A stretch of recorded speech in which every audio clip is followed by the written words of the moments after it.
Good evening, everyone. My name is Pavel, and this is the Man with Purpose podcast. In this episode, we have a special guest, but I was thinking, how can we make this a little bit different format than the 2-3 million podcasts out there in the world, whilst we stay true to the vision and what we're trying to do here? So here's what I came up with. Every single time we have a guest on, we're going to do a physical activity together. Why, you may ask? Generally speaking, the masculine grows through challenge, oftentimes physical challenge. So what better way for us to bond together than to engage in a good old friendly competition or a physical activity? I believe it's a great way to stay fit, become stronger and more confident as a result. And I think this type of male bonding is incredibly good for building good male friendships. So I think this will translate really well into the episode. Without further ado, here we go.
Think so? Okay. Gentlemen, good evening. This is Pat from Men with Purpose. Today I have a very special guest, Dalton Urrutia. Yep, that's right. Urrutia. Urrutia, there we go. I got it right this time. He's the founder of Grapplers Performance. He's also a wrestling coach and a physiotherapist. Grapplers Performance is a something that you started where you really help grapplers, specifically in adult athletes, return to training without any pain. This is how actually we got introduced. Yeah. So yeah, welcome. Thank you very much. Thanks for having me. It's exciting. Yeah. How me and you met? Actually, we did some jiu-jitsu as you can see right now.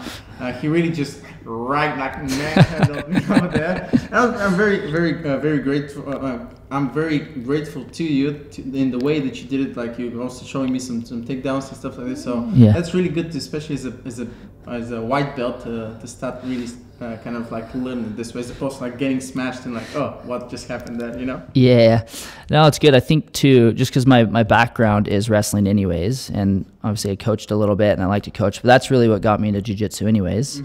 Because being from the United States, there's lots of wrestling, there's lots of places you can go and kind of do wrestling specifically.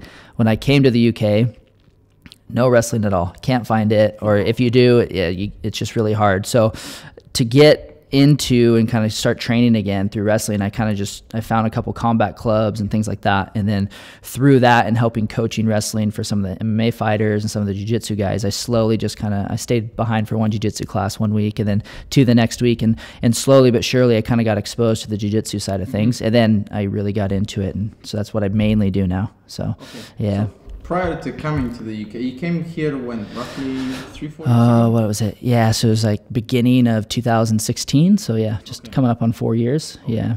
So prior to that, you've done no jiu-jitsu, it's been purely wrestling?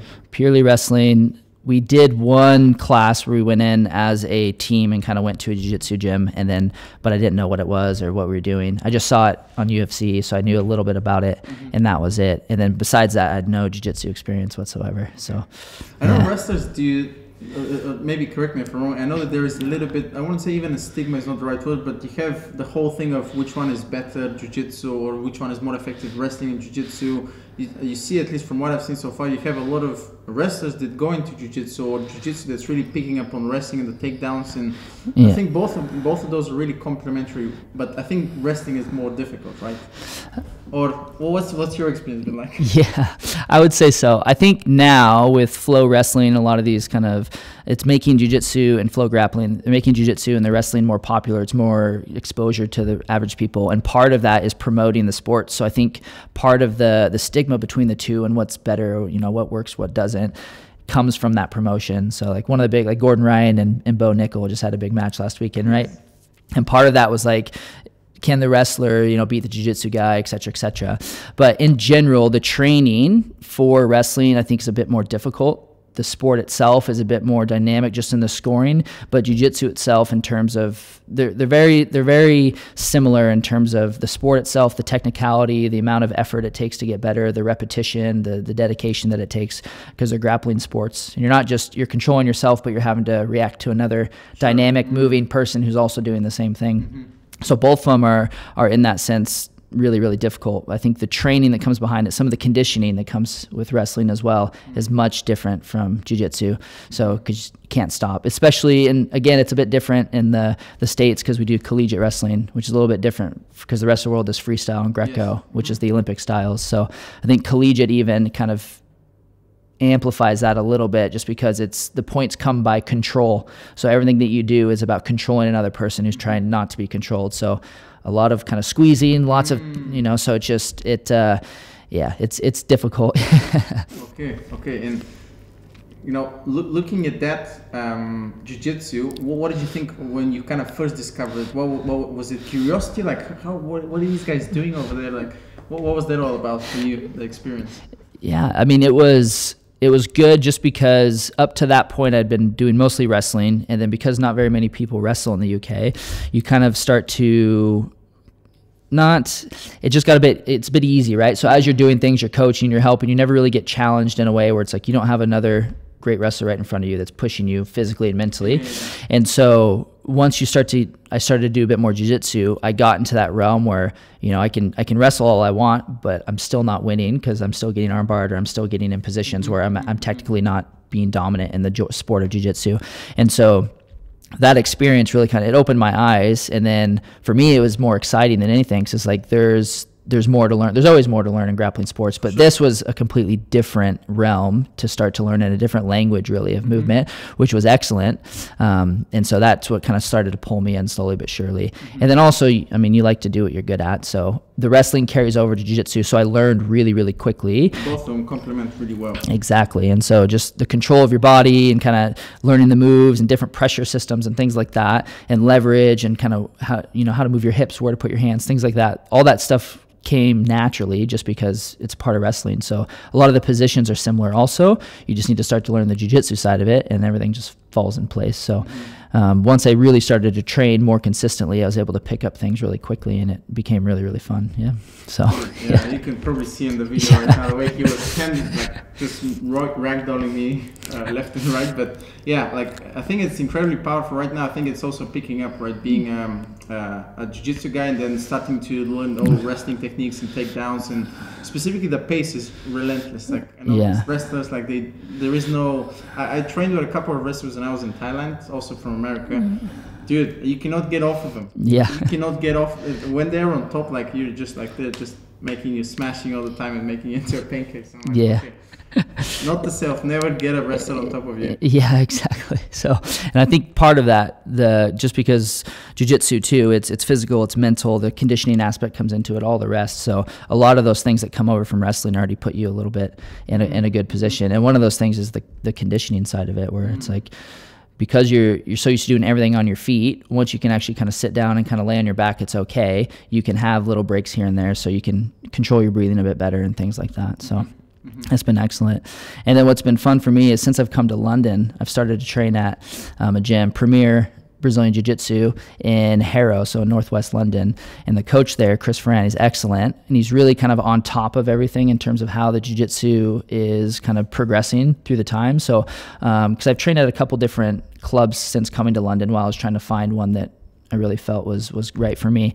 And a lot of the people are a bit hesitant to the change, so it's like, you know, we're not doing footlocks, we're not doing this stuff.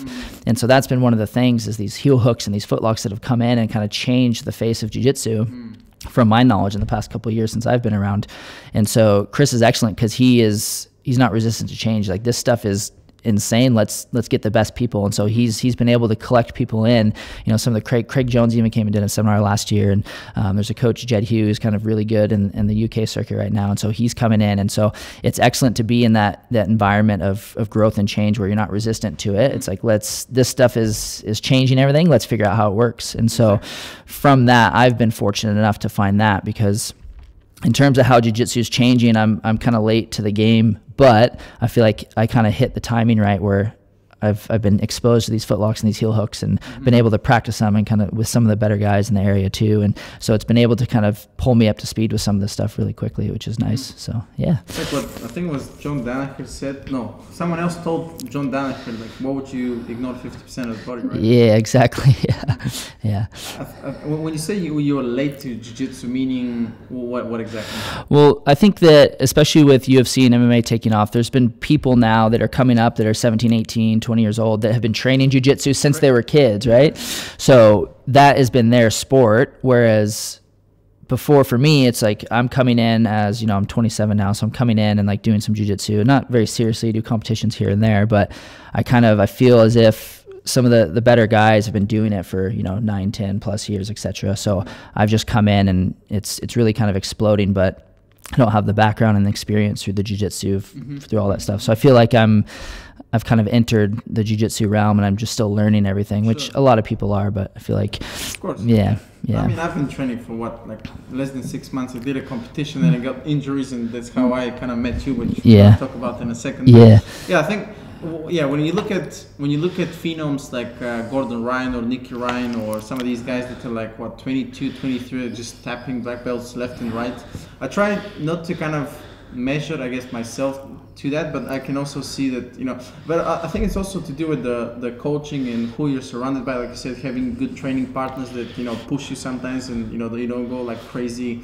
like injuring each other. But yeah, I'd imagine something like John Danaher's, you know, Danaher's squat is probably a great place to learn and really pick up from there. Yeah, absolutely. And I think too, it's your environment without a doubt pulls you through. So having training partners that are really, really good and, you know, kick the shit out of you every day, it makes you better much, much quicker. And so like in wrestling, going from being a really good high school wrestler, and then you enter a college room where it's like, all right, take the top 5 college wrestlers in the state, and then put everybody in a room, and then everybody train. So each level that you progress through, it's taking the best of the best and then putting them all in the same room, and then so it's like, you know, iron sharpens iron. So and I think Ben Askren was on Joe Rogan's podcast, and he kind of talked a little bit about that, and he said it's like taking 20 black belts, put them all in the same room, and then have them compete for, you know, 2 or 3 positions on the team.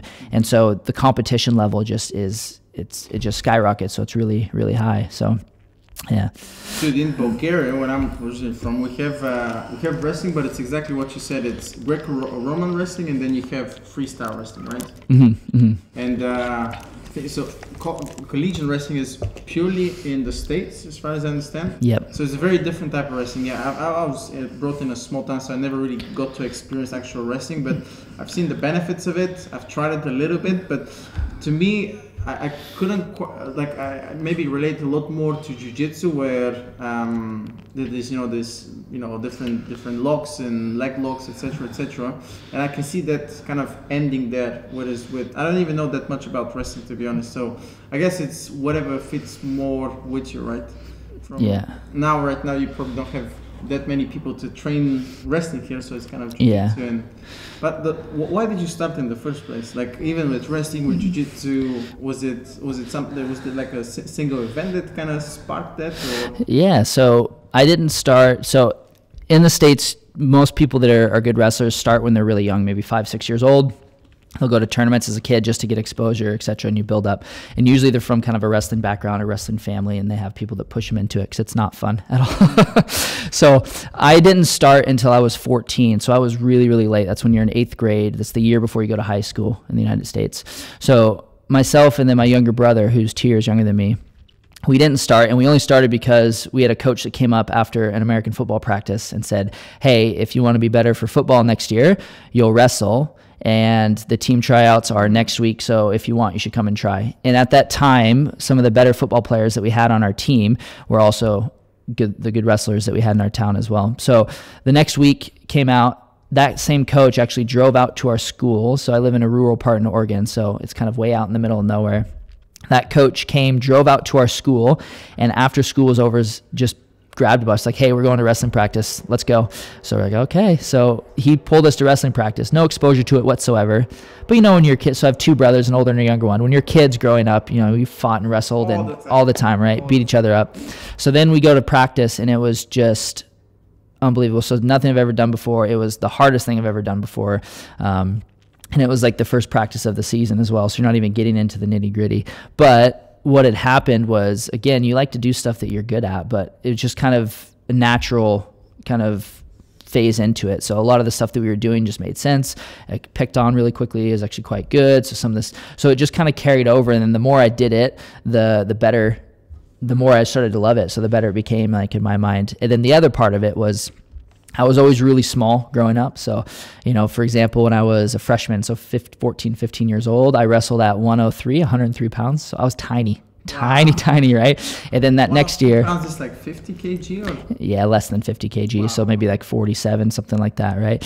And so, and then the second year, my sophomore year in high school, I was 15, 16 years old, and I was 119 pounds is what I wrestled at. So I was always small.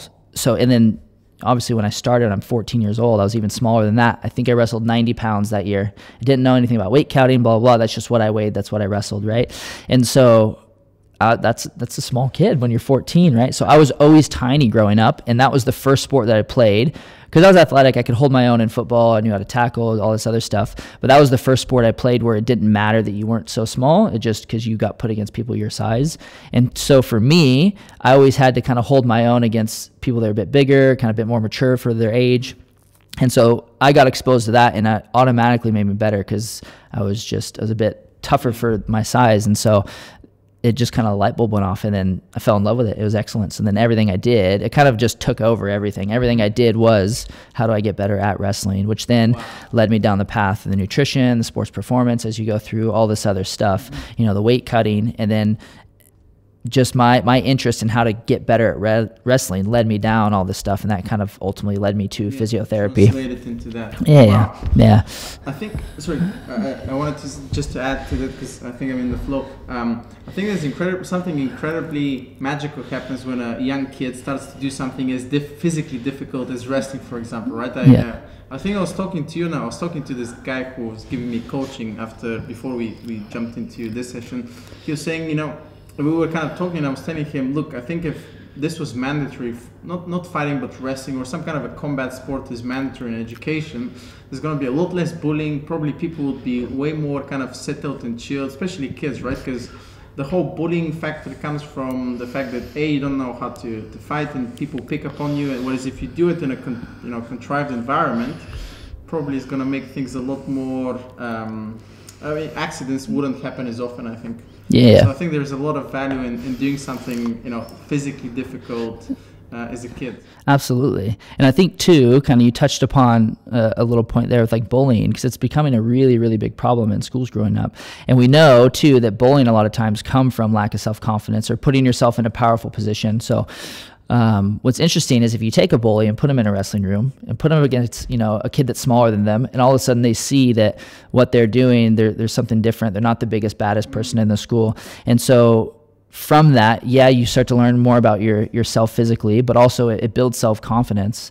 And was it Bruce Lee? This is like the more you learn how to fight, the less you have to, or something like that. And that's it, because you start to learn that the more that you do learn, you understand that there's always somebody bigger, badder, better, right? And so there's no point in fighting. And the self-confidence and the physical and the mental health that comes from it, it makes you a better, kind of more confident person internally, and you don't need to be so aggressive physically outwards. And you don't have to start these confrontations. And so for young kids to be exposed to that, it's incredible, and it calms them down a ton. So, and I think too, from a physical standpoint, in terms of development, every kid should either do gymnastics or wrestle growing up, because it gives you control of your body, it gives you confidence what you can do physically, it shows you a route to improve in those things, and it helps you learn your place. So instead of not in like a bad way, like a hierarchy, but it learns your place in terms of how you are operating and moving in the world, and you can always work to improve that. And I think that's a huge lesson, that if kids get exposed to that young, it applies to a lot of other things down the road. So 100% agree. And I think the special thing that, because I can relate to jiu-jitsu because I've done more of that, but the whole notion of keeping you humble, knowing that, you know, a smaller guy can still really like smash you, and you're like, oh wow, okay, I'm not this, you know, big bad dude that I think I am, but like this guy can probably, you know, kill me if he wanted to. Really makes you humble, keeps your ego in check. And I think that's all it's all about. Exactly, the more you learn about fighting, the less you have to use it out there. That's why I really started it, really, from just to be more comfortable in my own skin, and with, you know, these boxing or kickboxing or even jiu-jitsu right now. So no, absolutely. And you can almost tell, it's like some like the better like fighters, and like you have like there's a calmness to them, where it's like you don't need to, you know, be so outward, and you don't need to kind of prove yourself. It's like you're very self-confident internally about who you are and what you can do and where you stand. And you become okay that you're not the best at every single thing. It's okay just to kind of be relaxed, and you're comfortable with where you are, and it's about self-improvement, not about kind of external showing off where you're at. And so I think that's a huge lesson that, for me, it's at least I've gotten through the sport, which is really good. So can't agree more with this. I think people have this perception about, especially UFC fighters, that they're all these like really mean guys. Everybody's a human being. Everybody has a family, kids, they want to do better for themselves, but outside of the, you know, where we see them, I think those are just normal guys, right? Like you sit down, have a chat. So and in Thailand I started training with people from one championship, probably the nicest guys ever, super humble, super chilled. I'm like, okay, cool, but when they're in the practice room, it's a totally different person. But outside of that, incredibly humble, chilled. Yeah, that's pretty awesome. That's why I like martial arts. Yeah, absolutely. Yeah. Let's transition a little bit more into what you're doing right now. And I have a couple of injuries. For those that you don't know, I have maybe torn meniscuses on both of my knees. That's why I kind of came in contact with in this WhatsApp group here in the gyms that the gym that we train. And Dalton Urrutia said, hey, dude, I can, you know, help you out. Let's come do an assessment. And how did you get into that? Was it from, maybe you had an injury, then you kind of applied the same thinking and mentality and approach from wrestling to this, or? Yeah, so I trained as a physical therapist or a physiotherapist, and then when you get into that industry or that job path, everything sounds excellent because you get exposed to the profession, you see what you can do, it's nice, like you get to work with people, you get to move all day, you get to help people, but then it's very physical, so you're kind of in the environment you already like anyways. And so you see all these positives to the job, and then once you actually graduate and start your job, it's vastly different. So it's high volume, depending on where you go, of course, but there's the majority of the options for you once you graduate, the majority of them, it's in a clinic that has high volume. You see lots of patients, 3, 4, 5+ an hour sometimes. So you're seeing, like in the States, I've heard of people seeing 40 people in one day. Here, a lot of the NHS clinics that I've worked in and that we run, you see 3 people an hour. So you have 20-minute appointments, and that's back to back to back all day long. That's including notes, booking in, so et cetera. So, but the model just becomes, you know, get people in the door, get people out the door, and it's insurance based, NHS funded based, stuff like that. So it's, the money's coming from somewhere else, so it becomes a money making machine. So when you get excited about physical therapy and physiotherapy and assessing people and understanding how to change movement and helping people with injuries and things like that, this just undercuts all of that. And so I saw that early on as I was going through school, and I didn't want to kind of fall into that, but inevitably I did. And so I worked in a place where it was exactly that, high volume, 20-minute appointments, back to back, all day long. So you end up worrying more about writing all your notes than you do kind of actually helping the person out. And it's so stressful. And I've been following a couple people in the States for a while who kind of stepped away from that model and said, look, we can do this differently. And they changed the whole outlook on kind of physical therapy and what we can provide, and kind of retaking back the value we can provide for people and helping them, and not just, you know, giving them watered down versions of the profession itself. And so I've always kind of had an idea that this was the model I wanted to work under, but it wasn't until I was kind of like, all right, I got to do this now, because I'm getting burned out. I'm not even 2 years into it, and I'm ready to like switch my career. This is a mistake kind of a thing. So, but I had a big background in wrestling, big background in coaching. I understand the sport, and that's what I do. So I merged the two together, and I primarily work with grapplers if I can, but I have a big strength and conditioning background as well from all the training. So I help people just in and around gym environments, really any active adults, other sports and things like that. But I specialize in grapplers just because it's a bit of a unique sport. It's getting more popular. The positions that you get into, most people, if they've never done grappling, they'll look at you like, what are you talking about? What do you mean you got Kimura? What does that mean? Why does your shoulder hurt? So it's been nice for me to be able to take the skill set of physiotherapy that you get, learning how to assess and diagnose people, learn about movement, and if it's good or if it's not, what's exposing you to injury risk, but then also understand the language of jiu-jitsu and what positions are there, what likely happened. And, you know, you're in half guard and somebody extended their hips and your knee popped. Okay, you likely damaged this ligament. This is what happens. The knee twists this way, etc. So being able to take people and then understand that and then apply that to the physiotherapy realm, but then be able to do it in a way where it's not get people in and out the door. Let's actually figure out, why are you training jiu-jitsu? What are you doing here? What are your actual goals? Do you do this for stress relief? Are you training in competition? Are you doing it because you got a bit overweight and you're 50 and you want to kind of get back on track fitness wise? And so it's always about bringing it back to that person, figuring out what they're actually doing that for, and then how do we get you back training? Because jiu-jitsu, it's tough. People get injured all the time, and you know, people come in and they love it and they start training every day, and then they get injured and then they drop off and they never do it again. Or they get misinformation. They'll go see a doctor and the doctor's like, you need to stop. You can't train this anymore. You're going to have a knee replacement by the time you're 50. Stuff like that, where I hear it all the time. People get like horrible information and they're scared to do things. And so we can assess them and kind of educate people about what's actually healthy and what you can do and how to train back, and how do we keep you on the mats and training, because it's important. And so it's important to me. And, you know, I worked through a couple different injuries as I was going through university and things like that.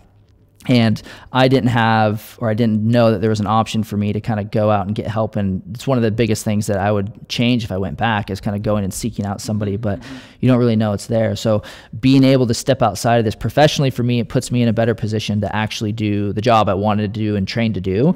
And then from the grappling side of it, I actually get to work with the people who I enjoy, and I get to work around the sport I enjoy, and I get to help people keep doing that as well, because I think it's really important. So that's why I started it, and that's kind of everything has fallen in line since then. So it's been good. I think that also authenticity there, where you kind of merging two things that you genuinely enjoy doing. If you wouldn't, you know, if things were free, you probably end up doing the same thing, right? Because you're curious, you want to know more, you want to better yourself. Same thing with wrestling and jiu-jitsu, same thing with physio.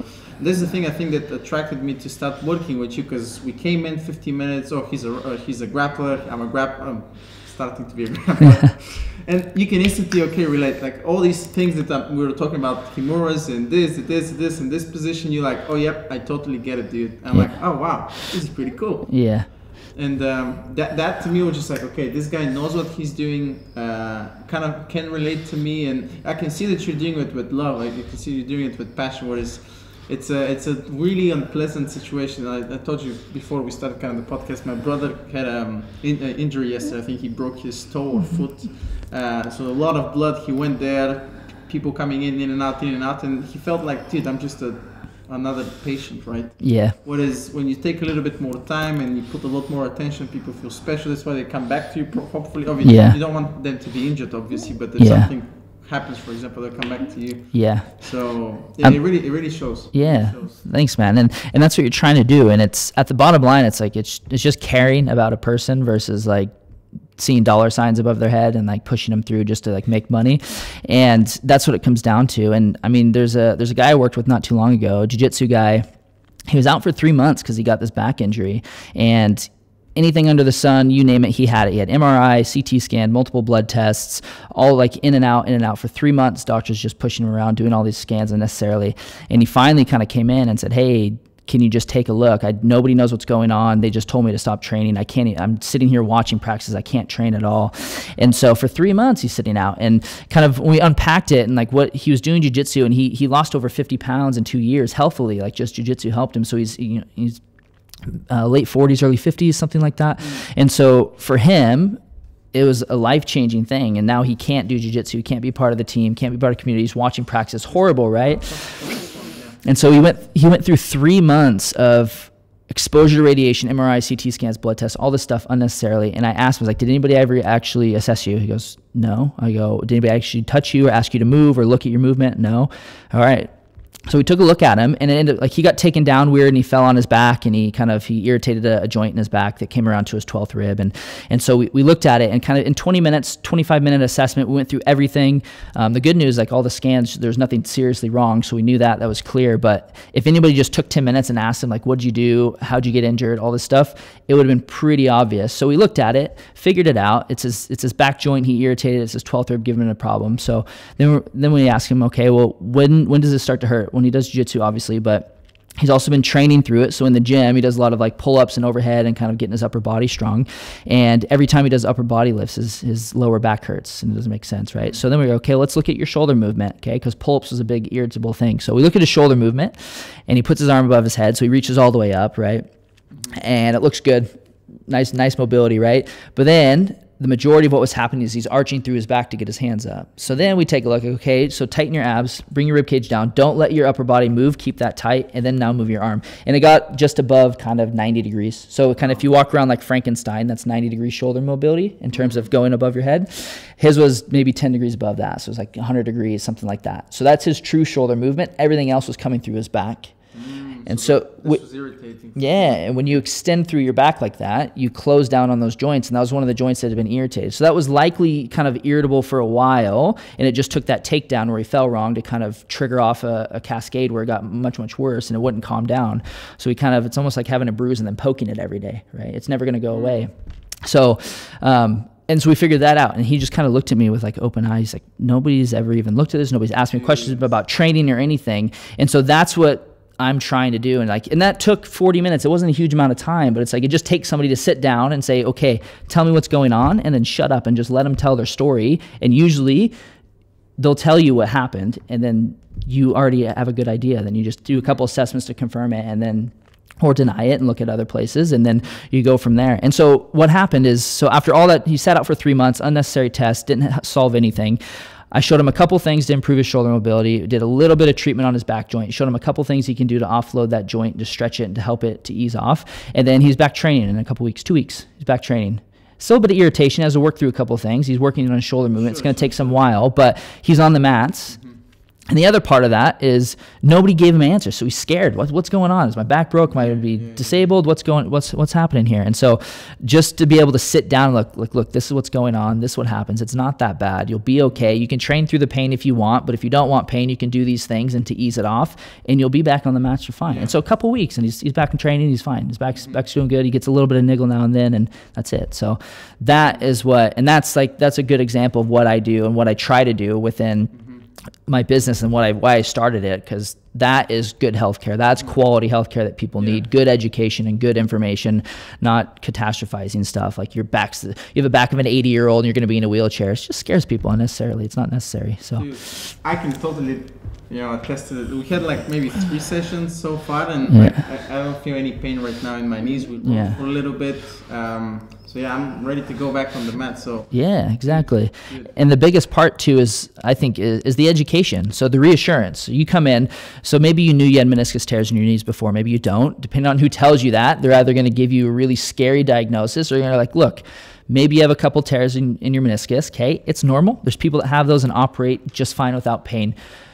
We can get those calmed down. It doesn't mean you need surgery or you're going to have a knee replacement or anything else. Let's look at your movement. Let's clean up some of the things that are irritating it.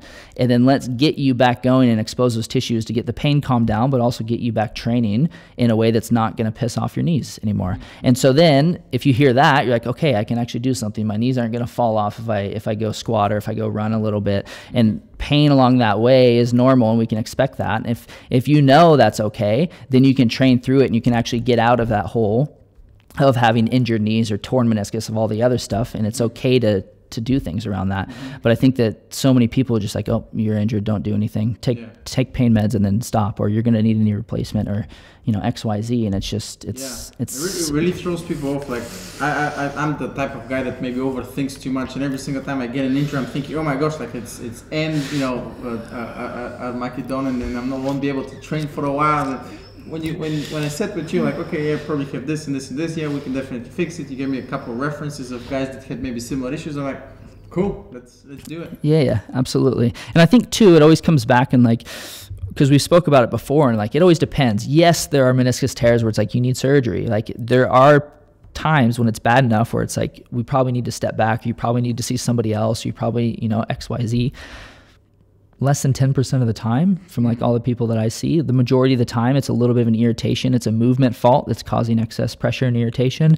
If you figure out why that's happening, clean that up, pain goes away and you're fine. And then you empower somebody to train through some of that stuff. It's okay, and you're going to be just fine. And that's the majority of the time, really.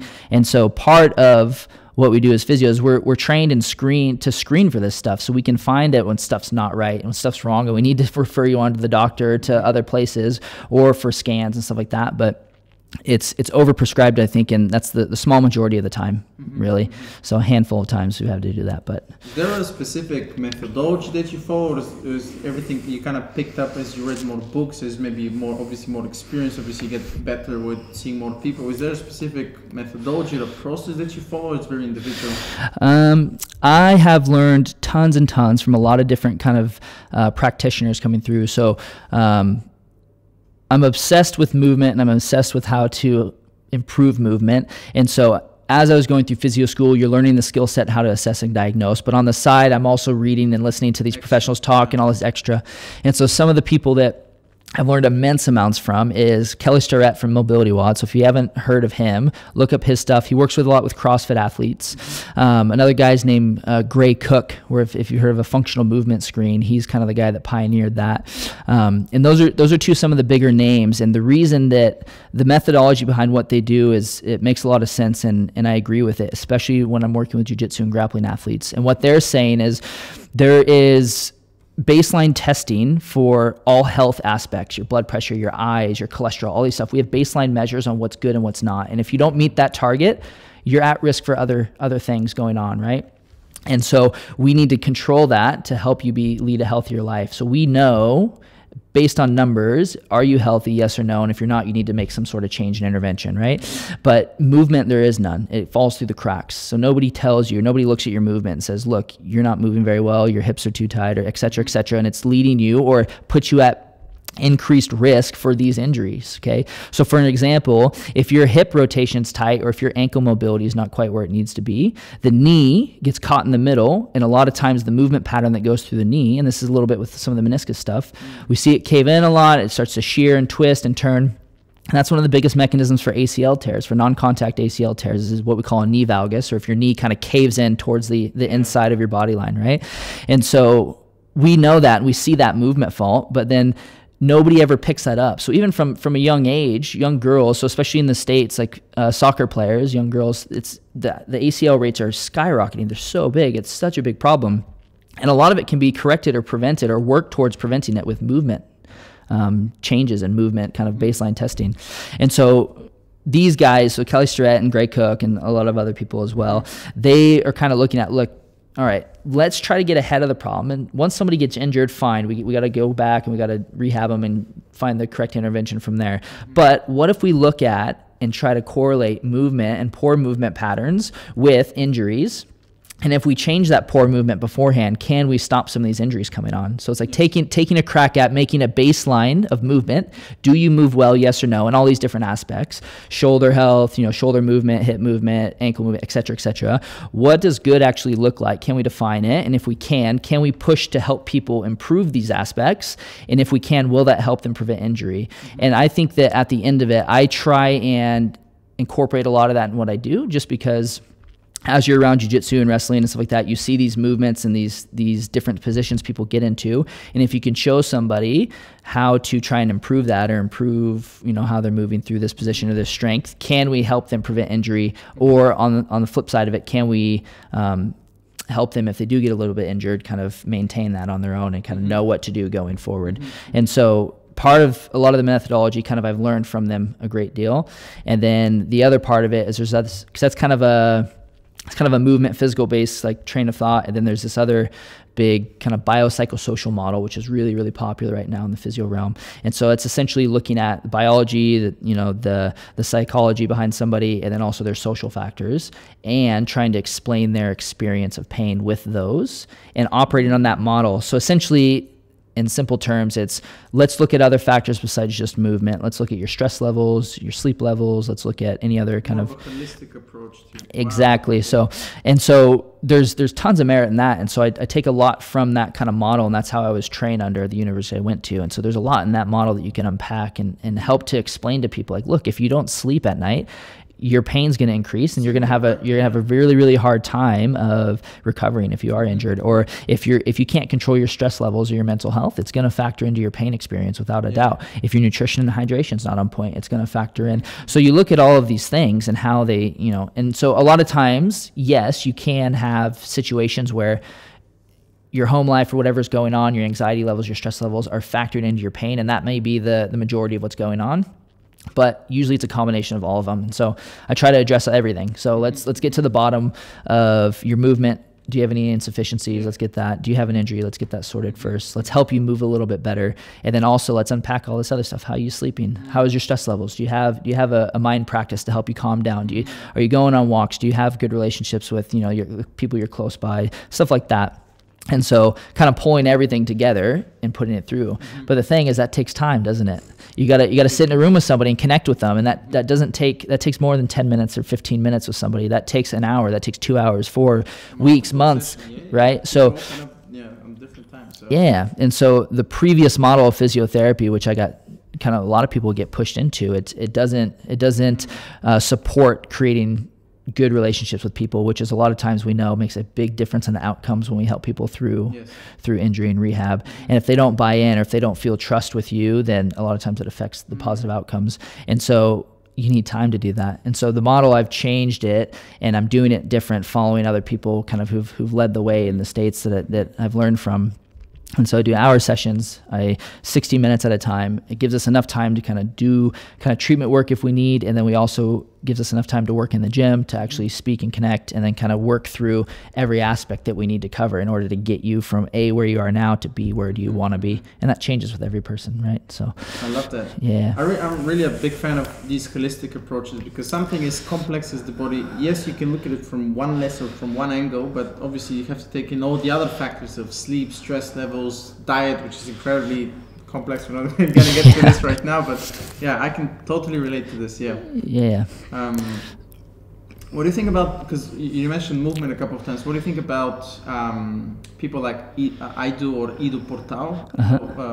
Well, what's kind of your experience from him? I kind of saw this, and I think it kind of went a little bit mainstream with McGregor and being in his kind of camp. What's your kind of take on that? Yeah, I think again, that was another guy I looked at and kind of learned a lot. And I think that everybody has their own, because you kind of have to create a system around what you're doing for people to kind of understand it and to help to unpackage it and teach other people, right? So I think that what he's doing is excellent, and he's helping people move better. That's what he's doing. So he's exposing people to new positions, and he's exposing people to control those new positions, whether or not you agree with his methodology of moving around like animals and things like that. Part of that's just getting that kind of system and that story in place to help you understand. But at the end of the day, he's having people move in positions that are different than what they're normally getting exposed to, which can help in certain aspects depending on what your goal is and what you're training for.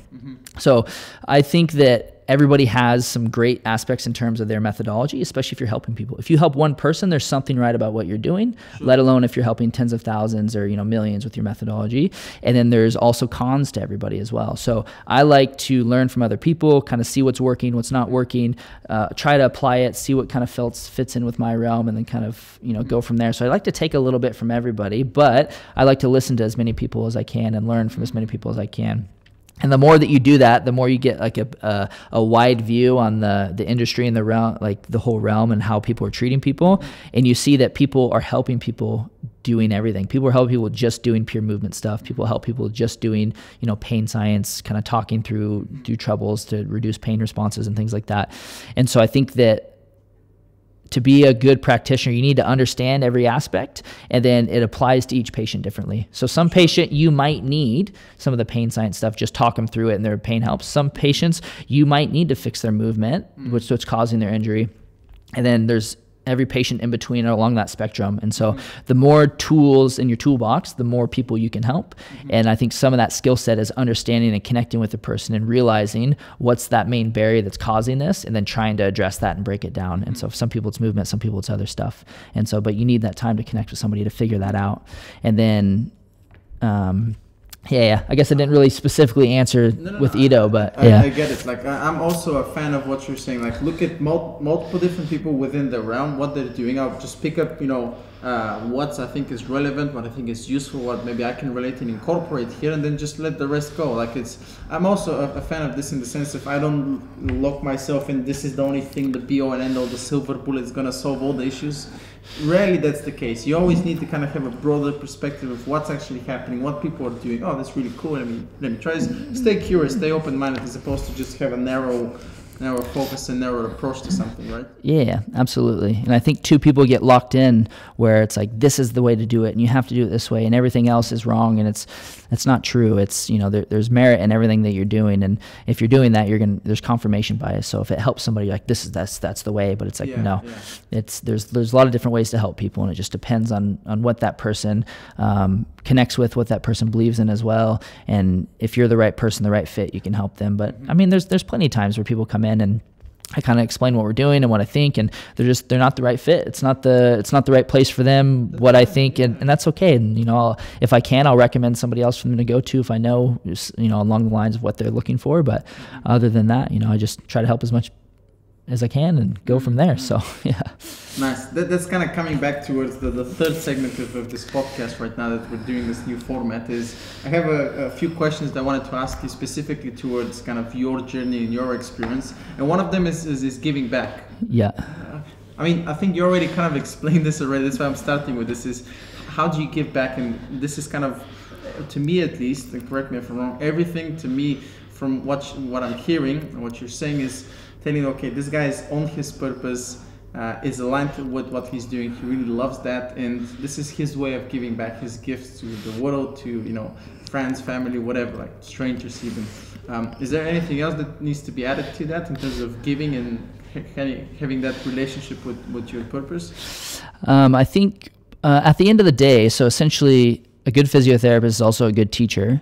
And so being able to teach and kind of pass on knowledge and information to other people in an interesting way is always important to get good outcomes and to help people. And so part of that is as we go through, I've worked with lots of students, trying to help them and show them along the way, people that come in, kind of shadow me, kind of show them, this is what I do, kind of explain or show them like different routes. Like if you want to learn more about this, go look up this person, go look up that person. And so I always try as much as I can to really give credit to the other people that have helped me or who I've learned from, or really trying to say like, look, go look at this person, they have excellent, or, go look at this person, they cover this excellently, or, and so going through that kind of the giving back portion is just the teaching aspect and trying to share as much as you can. And then also too, when people are banged up, here and there after practices and stuff like that, I always try and help give my time to, look, I'll spend 15, 20 minutes and let's look at your shoulder and try to unpack it and unravel it, and I'll give you some advice and things like that. And so I try to do that as much as I can. It's difficult because it's a slippery slope too, where it's like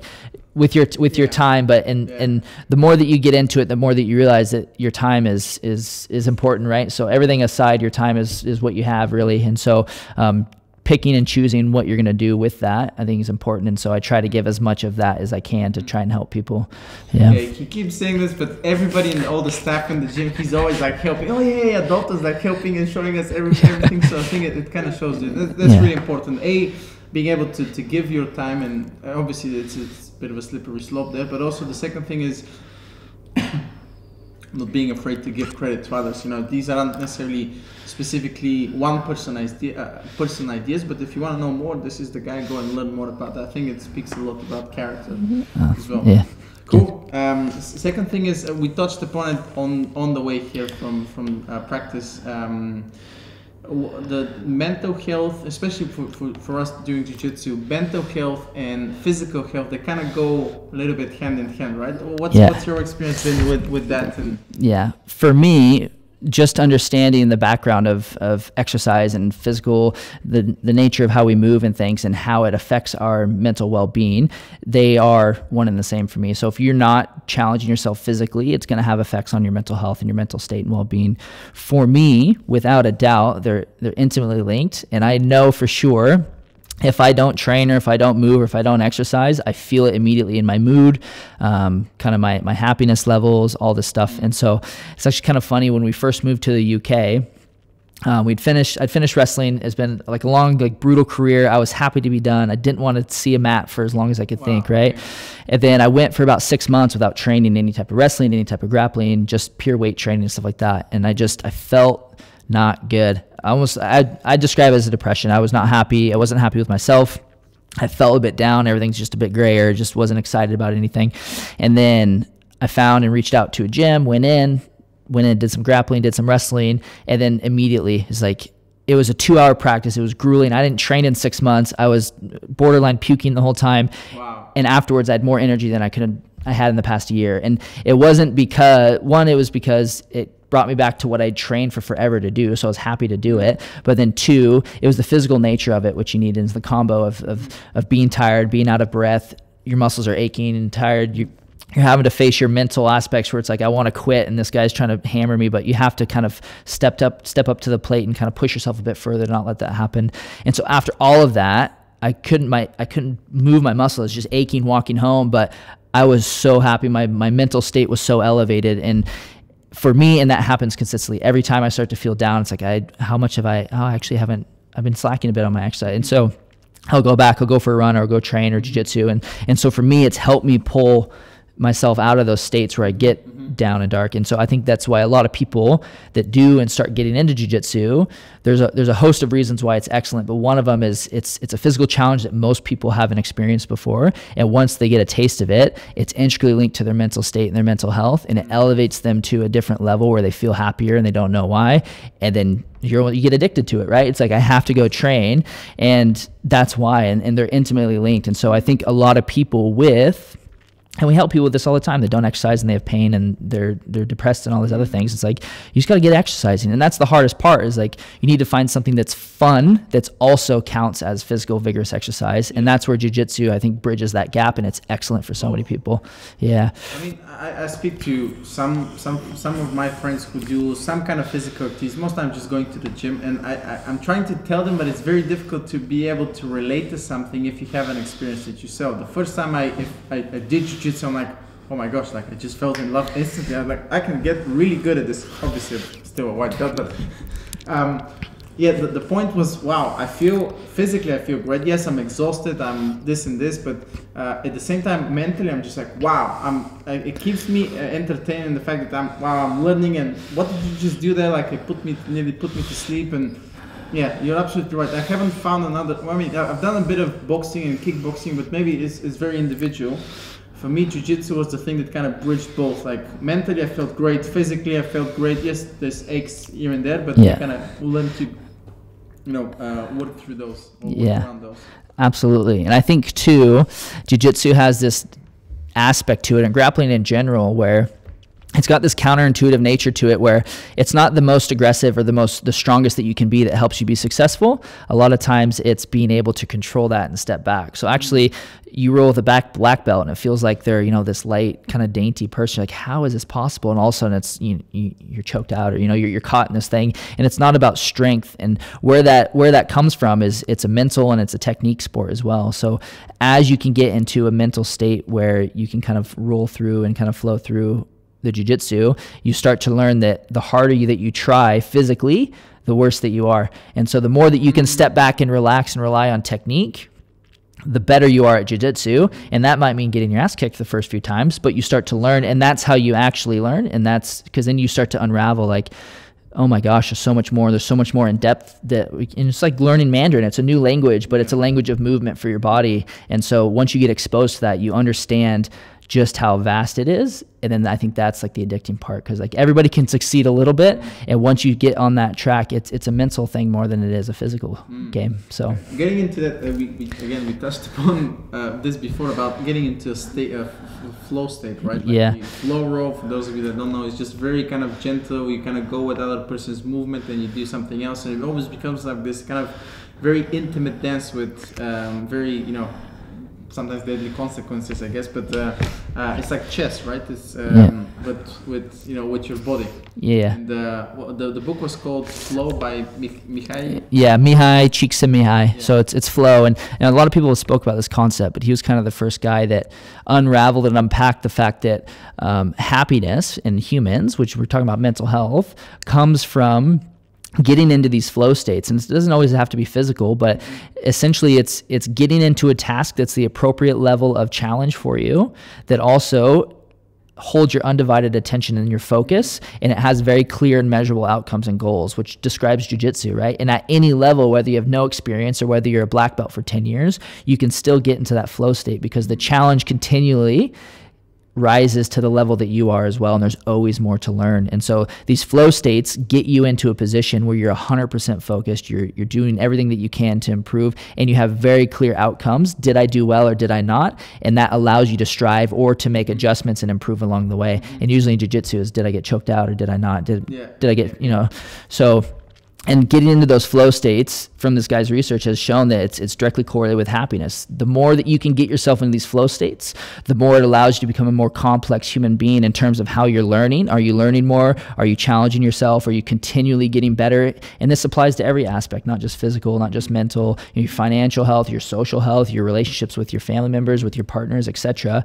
And so every single state or every single thing that you work on or put energy towards, can you find these flow states in order to help yourself become a more complex human being? And that's where happiness is kind of cultivated from. And then once you start to understand that, everything that you do, you kind of, know that you can't stop, you can't become stagnant, or else you stop learning, you're not challenging yourself, and you can't kind of pull happiness from it. That's why you get bored. That's why you do stuff, and then after a while, you're like, oh, I'm doing the same thing over and over and over again. It's boring. It's because you're not challenged. So you need to find another challenge for yourself. And the more that you can kind of relate and kind of pull yourself into these states, the more happy that you come, and it directly affects your mental health and whatever aspect you're challenging, whether it's your physical nature that's doing that, whether it's your mental state or your reading, et cetera, et cetera. So, yeah. That's why I like jiu-jitsu. I think my other kind of question was the ability to learn what keeps you kind of keeps you learning, or how do you learn? For me, jiu-jitsu has been a great vehicle, not only to learn about specific moves, but also how to preserve my energy. I mean, it's like you said, at one point becomes really, a lot of it is physical, of course, don't get me wrong, but a lot of it is also mental, about how did he do it here, this, how much energy did he exert, etc., etc. And I really love to learn by doing. For me, like, reading the whole thing is a little bit like mental masturbation. There's obviously a lot of value into that, but for me, I think why it clicked with me so well with jiu-jitsu is just, okay, show me something and then let's go and do it. Yeah, it's tactile, and you get instant feedback. Do I do it right or do I do it wrong? Yeah. When this guy puts it on me, I feel like I can't move an inch. But when I do it, this guy's flopping around everywhere. So where am I going wrong? How can I tighten it up? And even some of the guys that are experts and do everything 100% right, they can still improve that little bit. They can still make it a little bit tighter. They can still set it up a little bit better. And so it's this nonstop, and you see it over and over in other sports too. So like golf, it's like. So people do in golf, these people are obsessed with it because they can never be perfect and they can never be good enough at it. Tennis, runners, like everything. And so there's these constant challenges, and this is just a little bit of a different unique, because it's, it's a bit more dire consequences if you get it wrong. So sure. Yeah, I think that it's never ending, right? Like I mean, I've been watching more and more jiu-jitsu for the last year and probably a half or so, and you can see just the evolution of it. It's never ending. It's leg locks and all that. Now it's going in again to more like wrestling base and takedowns and all that type of stuff, and it's just never ending, right? It's just that keeps you awake and excited and curious, and I guess alive, really. Absolutely, yeah. And then I think a big important part of it is it starts to overflow into other aspects of your life. So even learning how to do certain techniques or learning how to be tough in certain situations, you have to learn how to create, for example, you have to create tension but then still be able to breathe at the same time so you don't gas out. Well, then all of a sudden you're exposed to a different pattern of breathing and you learn how to breathe better. And then when you're at your job working, you kind of notice like, oh, it's a bit easier to breathe. And before I've been kind of having to struggle, but I feel better generally throughout the day. Or, you know, when I go on a walk, I don't get tired as much, or I have a bit more energy throughout the day, so I can spend more time with, you know, the people that, you know, I love around me, or I have a bit more, you know, oomph to go and kind of push past and do these other things. And so you start to see the effects, not just immediately kind of in your training, but it starts to carry over. And whether you notice it or not, everything starts to become a bit brighter, a bit better around you. And that's been my experience, at least anyways. And so mine too. And we didn't really talk about this at all. We're just hanging out now and having a chat, but I try to recommend to all of my guy friends, and also girlfriends as well, but mostly the guy friends, just go and do it out. Try it out. You instantly see what I'm talking about. It's difficult to kind of verbalize it. You're not doing it enough justice, I think. But go and experience it. You like instantly like, oh, I can relate now. I know what you're talking about. Exactly. Yeah, I get it. And so